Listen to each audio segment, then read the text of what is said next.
يا مساء الفل واهلا وسهلا بيكم في حلقه جديده وملف جديد من بودكاست الارشيف. معاكم خالد محمد، والنهارده معادنا مع حلقه جديده من حلقات الارشيف المظلم، السلسله اللي في كل حلقه فيها هنسحب ملفات للاسف كلها قصص حقيقيه، كلها حاجات موجوده في الواقع بتاعنا. ويمكن دي اكتر حاجه مخيفه فيها، انك مش هتحتاج تستعمل خيالك، لا، انت هتبقى متاكد وانت بتسمع الحلقه ان انت بتسمع احداث حصلت بجد. سلسلة الأرشيف المظلم هي البداية اللي بدأ بيها بودكاست الأرشيف من أول حلقة ولحد النهاردة، واللي هتفضل مكملة معانا طول ما البودكاست ده موجود. أتمنى الحلقة بتاعت النهاردة تعجبكم، ويا ريت ما تبخلوش علينا باللايك، وما تنسوش تعملوا سبسكرايب واعملوا شير لو شايفين إن البودكاست ده مستاهل إن الناس تعرف بيه. انتوا دلوقتي بتسمعوا بودكاست الأرشيف ومعاكم خالد محمد، واستعدوا للحلقة بتاعت النهاردة.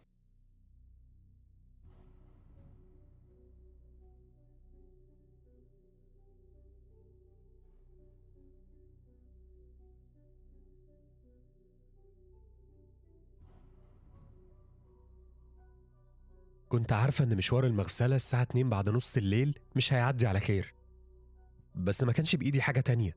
خلال 6 ساعات لازم أبقى جاهزة وفي الشغل، ومع ذلك أديني لسه حتى ما اتعشتش ومش عارفة أمشي كويس في الشقة الجديدة الضيقة اللي مليانة كراتين. ده غير الكارثة اللي حصلت، وتخيلوها معايا كده بالتصوير البطيء. اليونيفورم اللي رايحة بيه الشغل الصبح متعلق على كرسي في المطبخ. قطتي اللي لونها ذهبي ماشية على ترابيزة المطبخ، بتخبط برطمان الصلصة المفتوح يقع على الترابيزة ويبدأ يلف ناحية آخرها. طبعا صرخت في القط إنه لأ ويبعد، بس كان فات الأوان، لأن البرطمان وقع واتكسر على الأرض، والصلصة مالت أرض المطبخ ويونيفورم الشغل، وكأني لسه خارجة مقتولة من فيلم رعب قديم. وافل القطة بتاعتي خافت وعينيها وسعت وجريت تستخبى تحت السرير، وكأن قطة تانية هي اللي عملت المصيبة دي يعني. بصيت في الأرض لثواني، وبعدين رحت قفلت النار تحت حلة المكرونة اللي بعملها. ومن بين كل الحاجات اللي ممكن تحصل لي في نص الليل، ده الشيء اللي حصل. أنا رايحة شغل جديد وعايشة في شقة جديدة في الجزء الشرير من المدينة، بعد ما سبت خطيبي وبعدت عنه من 3 أيام بس. فببدأ من الصفر، وحقيقي أنا محتاجة الشغل ده. علشان كده مش هينفع أروح لهم أول يوم لابسة قميص غرقان صلصة بالشكل ده.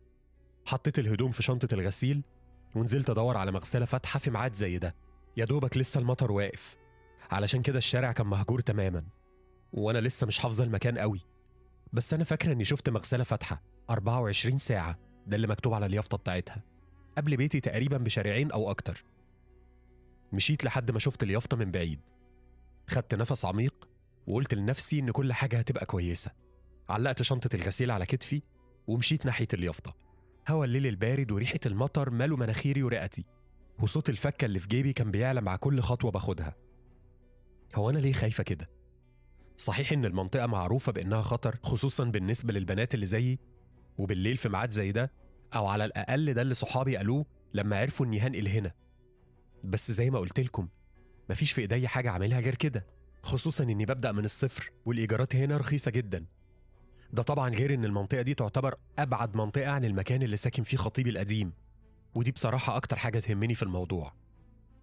بس أنا ليه خايفة كده؟ قلبي كان بيدق بخوف، بس ما كنتش عارفة أنا ليه خايفة فعلا. المكان حواليا هادي، ضلمة بس هادي، بس مش عارفة أطمن قلبي شوية. حاسة زي ما يكون في حد ماشي ورايا، لكن كل ما أبص ورايا ما لاقيش غير الشارع الضلمة الفاضي. وبالمناسبة ما كنتش سامع صوت خطوات ولا حاجة. زقيت باب المغسلة، وقبل ما أدخل سمعت صوت من فوقي، وعلى طول صرخت، وبعدين خدت بالي من مصدر الصوت وضحكت على نفسي. ده كان صوت الأجراس اللي بتتحط فوق الباب علشان ترن لما حد يدخل. المغسلة كانت نظيفة جدا وواسعة قوي ومنورة كويس قوي، مليانة غسالات ومجففات من أحدث الطرازات. وجنب الباب في كام سلة بلاستيك ومكنة أكل مش شغالة، وجنبها ترابيزة صغيرة عليها شوية مجلات علشان تسلي نفسك بيها على ما غسيلك ما يخلص. حطيت الغسيل في الغسالة وحطيت العملات المعدنية المطلوبة، وقبل ما أقفل باب الغسالة وفجأة سمعت الأجراس اللي فوق الباب بترن مرة تانية. الدم نشف في عروقي، وقبل ما ألف علشان أشوف مين اللي دخل سمعت حد بيقول بصوت مرعب: هدومك عاملة كأنك قتل قتيل. لفيت وقلت: حضرتك بتقول إيه؟ لقيته واقف ورايا على طول. إزاي وصل من الباب لحد هنا في ثواني؟ المسافة من هنا لهنا كبيرة. ابتسم ابتسامة صفرة وقال باستمتاع شديد: هدومك مليانة بقع حمرة زي الدم. كان قريب مني، قريب مني لدرجة إن مناخيري لما لفت له كانت شبه مدفونة في صدره، وقدرت أشم ريحته الوحشة. ريحة شبه ريحة العفن اللي بتشموه لما تدخلوا البيوت المقفولة. وتحت ضوافره كان في طين اسود غريب، ولسبب ما حسيت اني مرعوبة منه. مش لسبب ما، ده منطقي يعني. واحد زي ده بيعمل ايه في مغسلة الساعة 2 ونص بعد نص الليل؟ خصوصا وان مفيش معاه اي هدوم اصلا علشان يغسلها. قلت له وانا بحاول ابعد عنه: دي صلصة طماطم يعني، مش حاجة غريبة. سد الطريق عليا وهو بيقول لي: استني استني، مش هتمشي بسرعة كده. انت بجد ناوية تتصرفي كأنك مش فاكراني؟ بصيت عليه بتدقيق اكتر. بنطلون جينز مقطع، قميص قذر، ايديه طويلة ومليانة جروح قديمة، شعره اسود وطويل ومنكوش ومتشابك. عمري ما شفته في حياتي قبل كده. بصيت على باب المغسلة، بعيد مش هقدر اوصل له بالسرعة الكافية. قلت له: حضرتك اكيد غلطان بيني وبين حد تاني. حاولت ابعد عنه وانا بتكلم بس هو كان اسرع مني. باين عليه انه متضايق وهو بيقول: بجد والله؟ طيب لو قلتلك ان اسمي صامويل، ده مش بيفكرك بأي حاجة؟ حاولت أعمل نفسي شجاعة، بس صوتي طلع بيترعش مني ومليان خوف وأنا بقول له: بص، أنا فعلا مش فاكراك وعايز أمشي دلوقتي، فلو سمحت بس تعديني. للأسف مش هينفع تمشي. ساعتها بس خدت بالي إنه خرج سكينة من هدومه ومسكها في إيديه. بصيت زي المجنونة على البيوت الضلمة والشوارع المهجورة.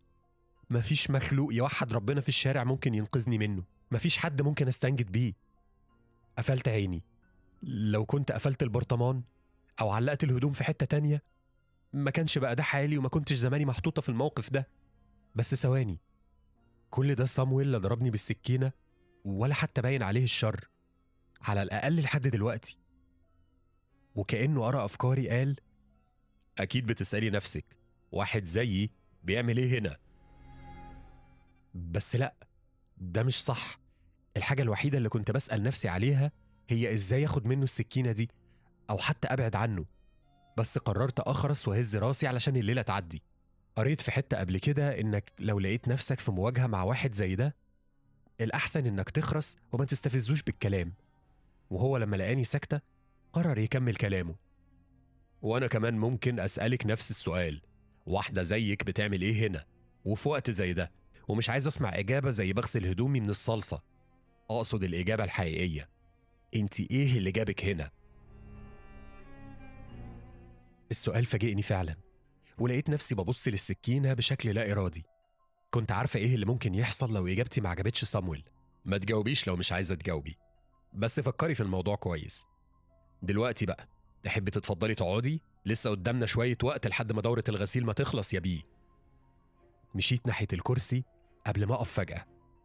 الخوف شلني فعلا في مكاني لما خدت بالي إن صامويل ده ناداني باسم إيه. زمان لما كنت صغيرة، بيه ده كان اسم شهرتي. محدش ناداني بالاسم ده من سنين طويلة. مين الراجل ده؟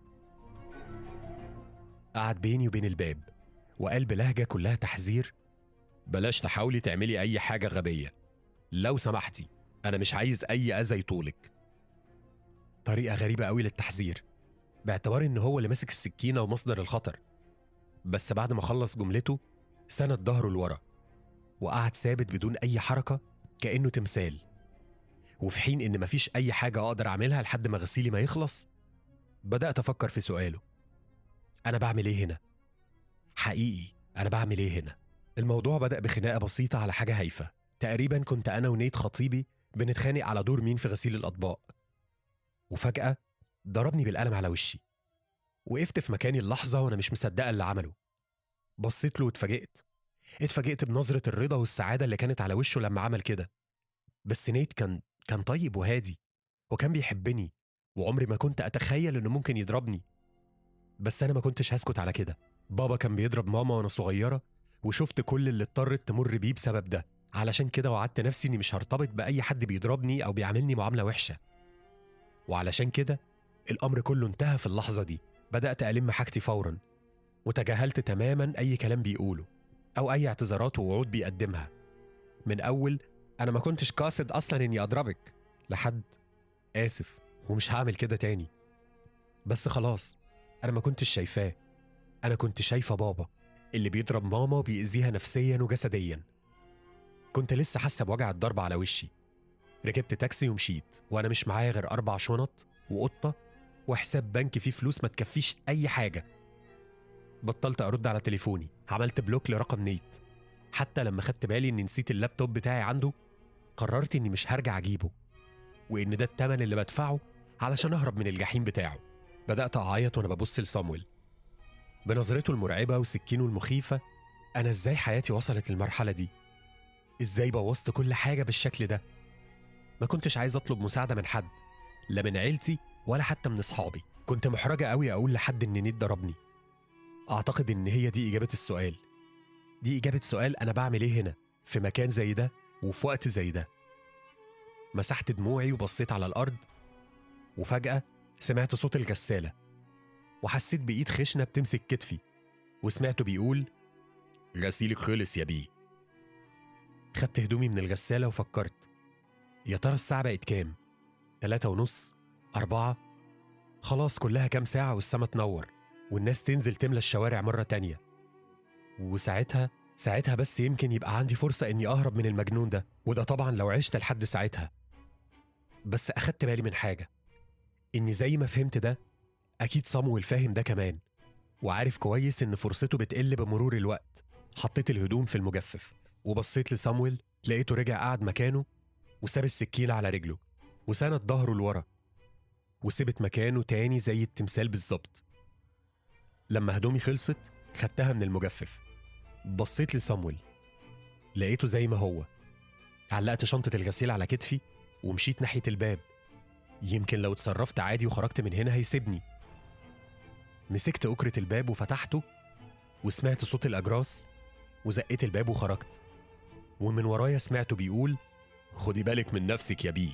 ما كنتش مصدقة، كنت عايزة أصرخ أتنطط أجري، خلاص الكابوس ده انتهى. لكن قبل ما أوصل لشقتي بثواني خدت بالي بقى المرة دي من صوت الخطوات اللي كانت فعلا ماشية ورايا.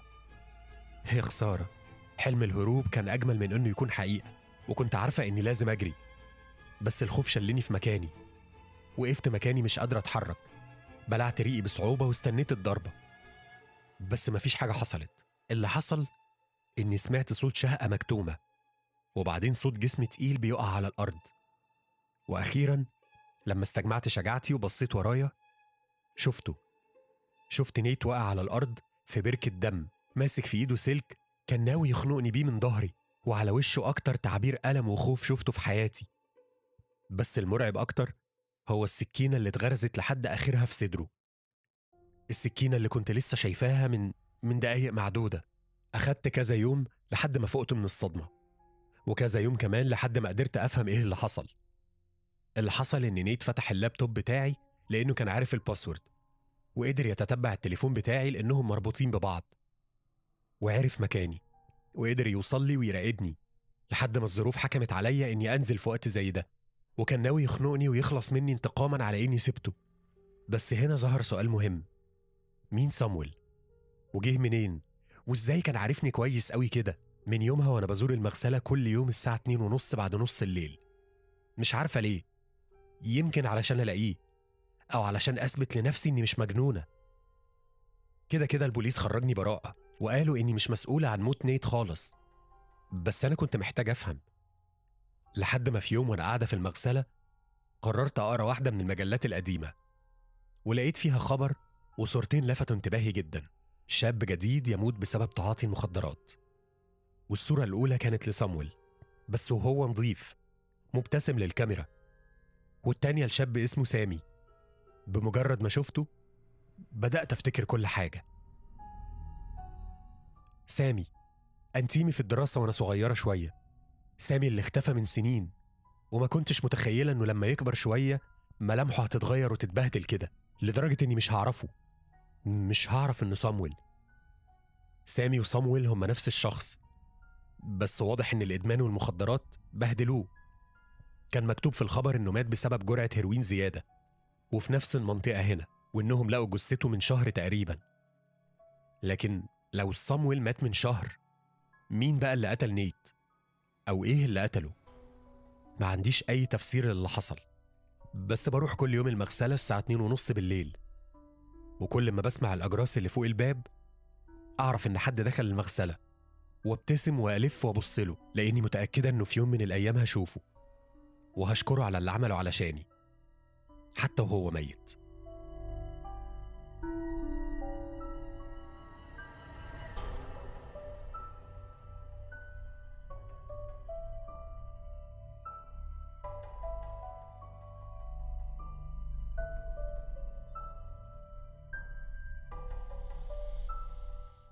النهاردة الصبح لما وصلت عند عربيتي اللي كنت راكنها في الجراج بتاع العمارة، لاحظت ورقة بيضة صغيرة محطوطة على التابلو بتاع العربية من جوه. ما كنتش فاهم إيه الورقة دي وإزاي وصلت لجوه أصلا، خصوصا إني موسوس شوية من ناحية عربيتي وبتأكد إني قافلها كويس. فتحت العربية وركبت ومسكت الورقة علشان أقراها كويس وعلى رواقة كده، ولقيت مكتوب فيها: خد طريق مختلف وانت رايح الشغل النهاردة. فضلت باصص للورقة شوية بحاول أفهم إزاي الورقة دي دخلت العربية، وبعد شوية قررت إن مش مهم، ورميتها بضيق على الكرسي اللي جنبي، وبدأت أسوق ناحية الشغل في نفس الطريق اللي بروح منه كل يوم. وكل اللي في بالي ده أكيد حد سخيف عمل فيا مقلب سخيف زيه. بس لما كنت واقف مستني إشارة من الإشارات تفتح، مسكت الورقة وبدأت أقراها مرة تانية، وكعادتي لما بحب أفكر كويس بدأت أكلم نفسي بصوت عالي: إيه بس اللي يخليني آخد طريق مختلف وأنا رايح الشغل النهاردة وأوصل بعد ساعة إلا ربع ومتأخر على شغلي؟ وبعدين خدت بالي من حاجة مهمة، إني بكلم ورقة. بصيت لنفسي في المراية بتاعتي وضحكت. سبت الورقة من إيدي فوقعت على رجلي، وقعت مقلوبة، وساعتها خدت بالي إن مكتوب حاجة على ظهرها من ورا. مسكتها تاني وبدأت أقرأ الملحوظة التانية: هيكون في ضرب نار عند الإشارة اللي جاية، لو ما خدتش طريق تاني هتكون أنت الضحية.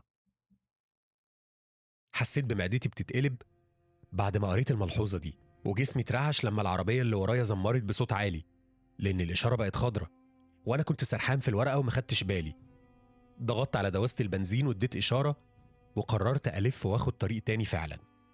وفعلا وصلت الشغل متأخر حوالي تلت ساعة.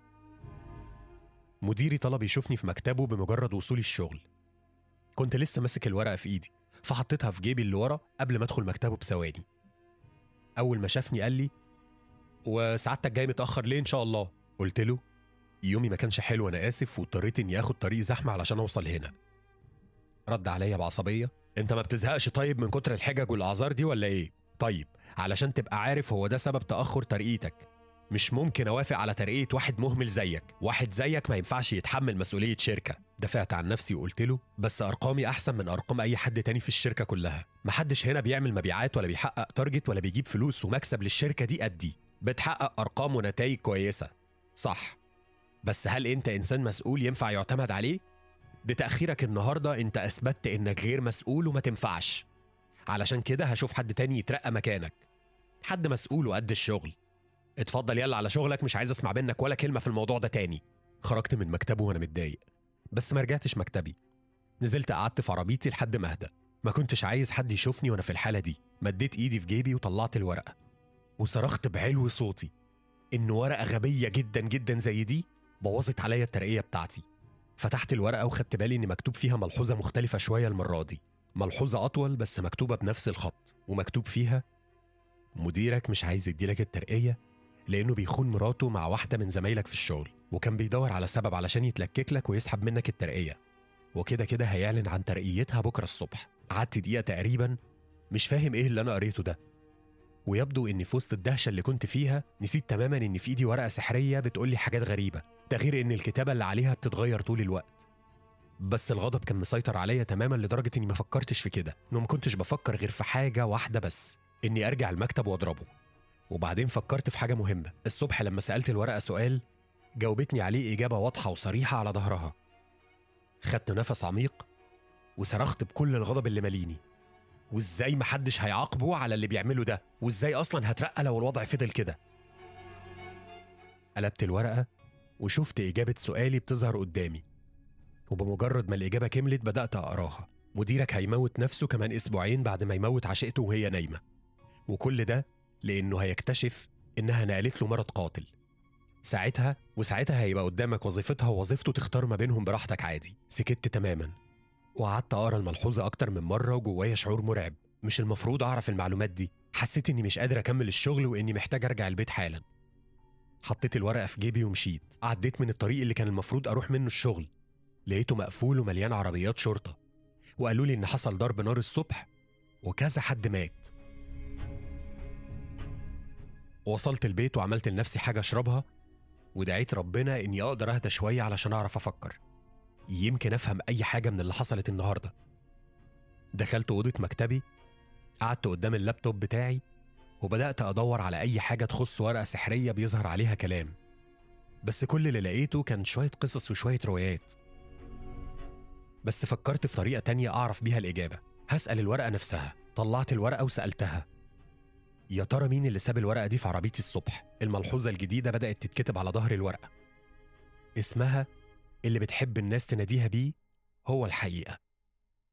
سألت الورقة: الحقيقة دي بني آدم؟ لفتها وشفت الإجابة الجديدة: الحقيقة مش بني آدم.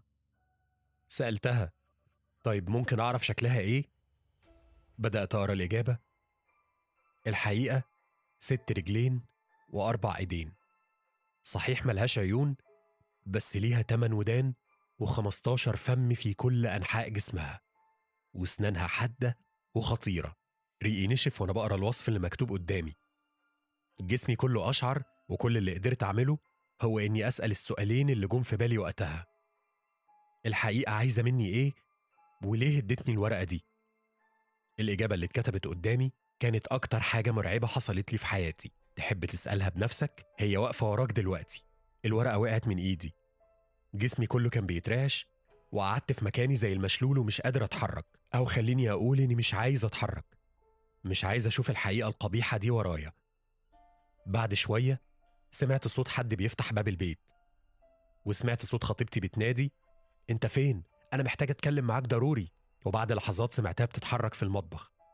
أنا نسيت إن معاها نسخة من مفتاح البيت. ناديت عليها بصوت مليان خوف علشان ما تدخلش البيت، وقلت لها: أرجوكي لازم تمشي من هنا حالا. سمعت صوت خطواتها بتقرب مني. كانت جاية ناحية أوضة المكتب دي. قالت بغضب من على باب الأوضة: مالك في إيه؟ أنت قاعد عندك بتعمل؟ سكتت تماما وما سمعتش أي صوت بعد كده. الكلام ده حصل من تلت ساعة. من ساعتها لا سمعت صوتها ولا سمعتها بتتحرك، ولسه خايف أبص ورايا. قللت إضاءة شاشة اللابتوب علشان ما أشوفش انعكاس أي حاجة واقفة ورايا على شاشته. أنا معرفش خطيبتي راحت فين ولا جرالها إيه. أنا بكتب الكلام ده، وبمجرد ما هنزله هلف وأواجه الحقيقة البشعة، وزي ما يحصل يحصل. أنا مش قادر أهرب أكتر من كده، خلاص لازم أواجه الحقيقة مهما كانت. أنا هسجل الكلمتين دول وألف علشان أشوفها، ولو حصل لي أي حاجة أديكم عارفين السبب.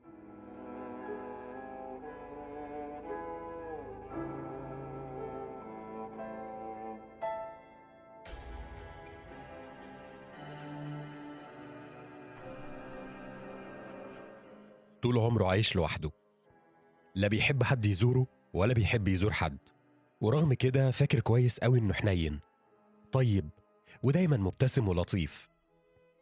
وعلى الرغم من إننا كنا أطفال ومتعبين، إلا إنه عمره ما زعق ولا ضايق حد فينا. يمكن كان شديد شوية، انطوائي شويتين، إلا إنه كان ودود وطيب، والحق يتقال يعني. بيته كان بيت كرم، كان اسم على مسمى.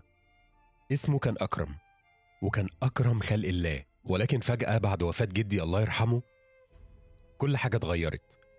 منعونا نشوفه قبل الغسل والتكفين، منعونا نحضر الجنازة بتاعته، رفضوا يعملوا له عزا، وبقوا بيغيروا الموضوع كل ما بنسألهم عليه.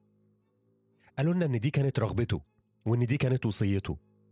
وقتها كنا أطفال صغيرين فصدقنا، لكن بمرور الوقت ومرور السنين كنا بنفهم أكتر، وبنكتشف إن الموضوع ما كانش طبيعي، في حاجة غلط. مفيش بني آدم مهما عمل يستحق إن ولاده يمنعوا الناس من حضور جنازته، وما يعملوش ليه عزا، وحتى ما يعرفوش الناس هو مدفون فين علشان محدش يروح يزوره. الموضوع ما كانش طبيعي، بس الدنيا خدتنا من بعض الأول. كل عيلة اتشغلت عن التانية، وبقينا نشوف بعض في الأعياد والمناسبات بس، على عكس عادتنا لما كان جدي الله يرحمه لسه عايش، لما كنا بنتقابل مرة كل أسبوعين عنده في البيت. وبمرور الأيام والسنين وبزيادة ضغوط الحياة نسيته، زي ما أي حي بينسى كل ميت، إلا من رحم ربي طبعا. لحد قبل الذكرى العاشرة لوفاته بكام يوم، المفروض والطبيعي إن أنا اللي كنت أزوره بين وقت للتاني، لكن لأنهم رفضوا يقولوا لنا المكان اللي هو مدفون فيه، ما كنتش عارف أزوره فين، فكنت بكتفي إني بقرأ له الفاتحة أو بدعي له كل ما بيجي في بالي. لكن اللي ما كانش طبيعي كان إن هو اللي زارني. شفته في المنام، الحزن كان باين على وشه، قال لي إنه زعلان مني علشان مش بزوره، وإن محدش أصلا بيزوره، وده مخليه حاسس بوحدة. حاولت أدافع عن نفسي وأقول له إني معرفش المكان اللي هو مدفون فيه، وإنهم مش راضيين يقولوا لنا إيه سبب اللي حصل بعد وفاته، رغم الحزن اللي كان ظاهر على وشه، لكنه ابتسم وقال لي إن هو نفسه مش عارف السبب، بس وصف لي مكان المقبرة أو التربة اللي هو مدفون فيها، وطلب مني أزوره يوم الحد اللي جاي الساعة 12 بالليل بالظبط، نص الليل. ميعاد غريب شوية عشان حد يزور حد فيه. علشان أكون صريح معاكم، أنا خدت الكلام من هنا طلعته من الناحية التانية زي ما بيقولوا. فسرت ده بإن ثانويته قربت وهو وحشني قوي، وكمان إحساسي بالذنب لإني مش بزوره من يوم ما مات. كل دي حاجات خلت عقلي الباطن يحبك الحلم بالشكل ده، إنما الأكيد إني مش هدخل التراب في نص الليل مهما حصل يعني. بس الغريب هنا إنه زارني تاني يوم كمان، كان باين عليه الضيق، كلمني بطريقة عمره ما كلمني بيها وهو عايش، لمني على تفكيري، قال لي إني لو مش عايز أجي بلاش أجي من الأساس، بس ساعتها هيكون لازم عليا أستحمل عدم رضاه عليا. طبعا قلت دي أضغاث أحلام، وأكيد عقلي الباطن هو اللي حاسس بكده، لكن هل طبيعي يحصل لي حاجات غريبة طول ال3 أيام اللي بعد كده؟ أول يوم عربيتي عطلت الصبح بدون أي سبب مفهوم، اضطريت أسيبها وأركب مواصلات، فالأوبر اللي طلبته يعطل هو كمان، أنزل أركب أتوبيس فيعمل حادثة ويقف، وفي الآخر أوصل الشغل متأخر واخد جزء محترم مع كام بصة وحشين وكام كلمة ملهمش لازمة من المدير بتاعي. بالليل جبت ميكانيكي قال لي إن العربية ما فيهاش أي حاجة وشغالة زي الفل. تاني يوم كان في كلب نايم فوق العربية، حاولت أمشيه بكل الطرق، وفي النهاية ضايقته فجري ورايا وجراني زي العيل الصغير قدامه، واتحبست جوه العمارة شوية لحد ما شوية أطفال من الشارع قدروا يمشوه. وعلى ما يبدو إن ما كانش كفاية كل الإهانات دي، فللمرة التانية بروح شغلي متأخر، وللمرة التانية بسمع كلمتين ملهمش أي لازمة قدام كل زمايلي في الشغل. تالت يوم كنت عامل حسابي نازل بدري زيادة قبل ميعاد شغلي بكام ساعة، عملا بالمبدأ اللي بيقول أن تأتي مبكرا وتقعد تستنى أحسن من أن تأتي متأخرا وبالخصم مديرك يتهنى. وده مبدأ أنا اللي مألفه عموما يعني، فمحدش يدور عليه. لكن للأسف نسيت الشنطة اللي فيها ورق الشغل كله في البيت، وعطلت بفضل الله شغل الشركة كله لوحدي، وكالعادة خدت خصم محترم وكلمتين زي الفل. يومها جالي بالليل في المنام تاني، كان غضبان بجد، وقال لي إن دي قرصة ودن مؤقتة لحد ما أزوره، وإني لو ما زرتوش في الميعاد اللي قال لي عليه غضبه هيكون أشد وعقابه هيكون أقصى. فكرت كتير بعد ما صحيت، بس في الآخر قلت أروح وأزوره، أصل يعني هيحصل إيه أكتر من اللي بيحصل لي دلوقتي؟ وما كنتش أعرف إن الزيارة دي هتغير حاجات كتير قوي. الضلمة كانت شديدة قوي والصمت مرعب، دي أول مرة أدخل فيها تراب بالليل. قال لي أدخل من المدخل اللي ناحية الشمال اللي جنبه على طول محل قطع غيار عجل، همشي على طول لحد ما أعدي 3 تراب، وبعدين أدخل يمين في يمين، رابع تربة على الشمال. مشيت على الوصف بالظبط لحد لما وصلت عند تربة شكلها غريب، الضلمة حواليها أتقل، في ضباب غامق غريب لافف حواليها، الأرض ناشفة ومشققة. وهنا حسيت بالخوف لأول مرة من ساعة ما دخلت الترب. قربت منها ورجلي بتترعش، بصيت في ساعتي، فاضل دقايق ونص الليل يجي. قررت إني هقف أقرأ له الفاتحة وأمشي على طول، الموضوع مش هياخد دقيقتين تقريبا يعني. وقفت قدام التربة ورفعت إيدي وبدأت أقرأ له الفاتحة. لساني كان تقيل والكلام بيطلع بالعافية، لساني بينطق الحروف بصعوبة. الفاتحة اللي كان المفروض أقراها في دقيقتين بقالي فوق ال5 دقايق بس في أول آيتين فيها، وقبل ما أخلص حد جه وقف جنبي ووقف بكل هدوء وبدون أي حركة. حاربت بيني وبين نفسي علشان أخلص الفتحة، وبعدين بصيت ناحيته. حد كان لابس عباية سودا بهودي مغطي راسه، أو حاجة كده شبه العبايات المغربي، وبسبب الضلمة ملامحه ما كانتش واضحة.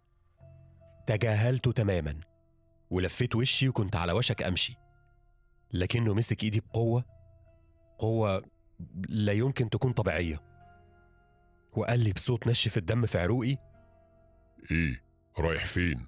قلت له بصوت بيتراش: رايح فين ايه يا استاذ؟ سيب ايدي لو سمحت، هو انت مين؟ حاولت اشد ايدي منه بس هو كان اقوى مني. حسيت بصوابعه بتعصر ايديا، حسيت بضوافره وهي بتتغرس في دراعي. شديت ايدي بقوه اكبر، والمره دي سابها فجاه. فقدت توازني ووقعت على الارض وانا باصص ناحيته. كانت لسه ملامحه متداريه في الضلمه، ما عدا عينيه اللي لمعت في نور القمر بنور احمر مرعب. وقفت ونفضت التراب عن هدومي، رجعت لورا خطوتين قبل ما الف وشي وابدا امشي بسرعه من المكان ده اكيد واحد من المدمنين اللي بيقولوا انهم بيشربوا في التراب وكده. بحاول اقنع نفسي ان ده الوضع يعني. مشيت كام خطوه بسرعه وبعدين حسيت بالفضول فبصيت ورايا، بس ما كانش ليه اي اثر. لما بصيت قدامي تاني كان واقف قدامي وباصص في الارض. وقفت مكاني وانا ببلع ريقي بصعوبه. هو ازاي وصل لهنا؟ هو مش كان ورايا؟ بصيت ورايا تاني علشان اتاكد انهم مش اكتر من واحد، لكن ما كانش في حد ورايا. ولما رجعت بصيت قدامي تاني كان اختفى. جريت زي المجنون وجسمي كله بيترعش من الخوف، مش قادر اسيطر على نفسي ومش قادر اتحكم في اعصابي. وصلت البيت باعجوبه والدنيا كلها كانت بتلف بيا. واول ما شفت سريري اترميت عليه بدون ما افكر، والدنيا كلها اسودت في عينيا. لما صحيت الصبح كنت فاكر ان اللي فات ده كله كان حلم زي بقيه الاحلام اللي ليها علاقه بيه، لكن بصه واحده على ايدي كانت كفايه علشان اتاكد ان كل اللي فات ده كان حقيقي. علامات صوابع واثار ضوافر كانت لسه معلمه في ايدي لحد دلوقتي. قلبي رجع يدق تاني زي امبارح. ما كانش قدامي غير حاجه واحده بس، اني ادور على اجابه، والوحيده اللي ممكن تفهمني اللي بيحصل هي ماما. ردت بعد تاني رنه، وبعد السلامات والتحيات سالتها بدون لف ولا دوران: ماما، هو ايه موضوع جدي؟ حاولت تهرب من الإجابة فسألتني وكأنها مش فاهمة: تقصد ايه؟ قلت لها بغضب: ماما، أنا عايز إجابة واضحة لو تكرمتي. ساعتها فهمت إن اللعب بقى على المكشوف، فقالت لي: طيب انت بتسأل ليه؟ قررت أسألها تاني: ماما، من فضلك إيه موضوع جدي؟ وبدأت تحكي لي كل حاجة.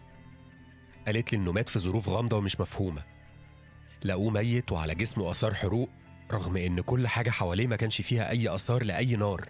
ملامح وشه كانت مليانة رعب وخوف بشكل مش طبيعي.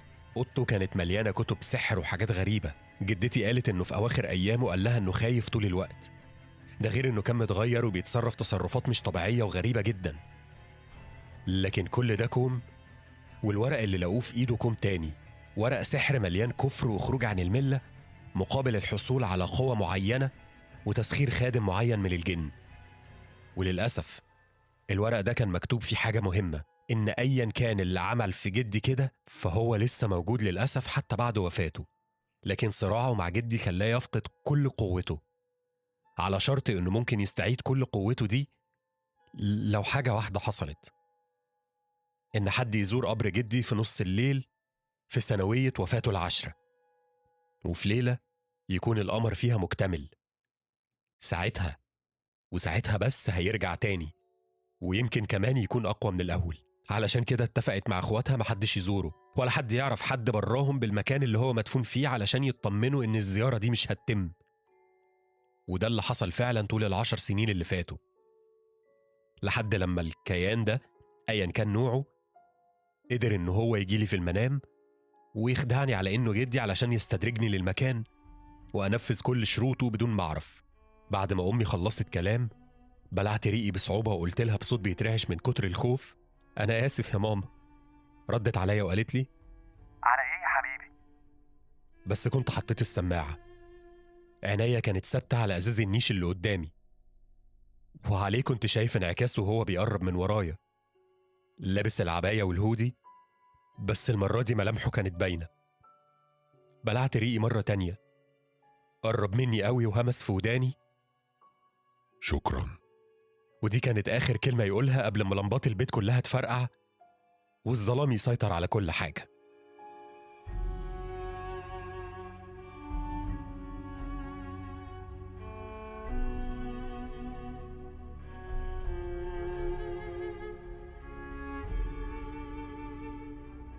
ولحد هنا بتكون نهاية ملف جديد من ملفات الأرشيف المظلم.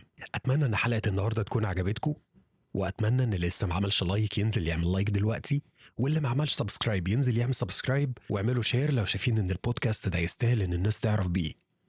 انتوا كنتوا بتسمعوا بودكاست الأرشيف، وكان معاكم خالد محمد، ولحد ما نتقابل الحلقة اللي جاية في ملف جديد، أشوفكم على خير.